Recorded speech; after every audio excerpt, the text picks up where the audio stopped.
The newly elected European Jewish Parliament held its first general session in Brussels. The 120 members were elected last fall in an online vote that drew over 400,000 Jews across Western, Central, and Eastern Europe. Now the representatives of 47 countries are meeting to set their agenda. It's a diverse group that includes men and women, religious and secular, old and young. I believe we should look at it as a wide platform of sharing information and using that information efficiently in this fast-moving world, especially in Europe, when there's a Nazi movement, when there's a nationalist movement, where there's anti-Semitism, relations in the Middle East. The alarming political gains of far-right-wing nationalist parties is one of the newest and most pressing issues. We've seen the rise of Geert Wilders and the Freedom Party in the Netherlands. And Geert Wilders promotes himself as being very pro-Jewish and pro-Israeli.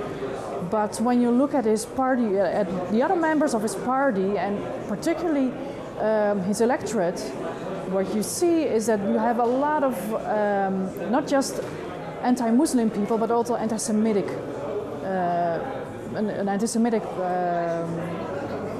electorate. And there's a very thin line between being anti-Muslim and anti-Semitic. EJP co-presidents Vadim Rabinovitch and Joel Rubinfeld say the parliament will build ties with the European Parliament, the EU and others to defend the needs of the Jewish community. The flags of Latvia, Lithuania, Uzbekistan, and Russia decorate the tables here. The European Jewish Parliament, for the first time, are bringing Jews of the East and West together under one umbrella organization. The hope is that some of the more established communities, like those in France and England, will help the struggling communities in the East overcome some of the challenges they face.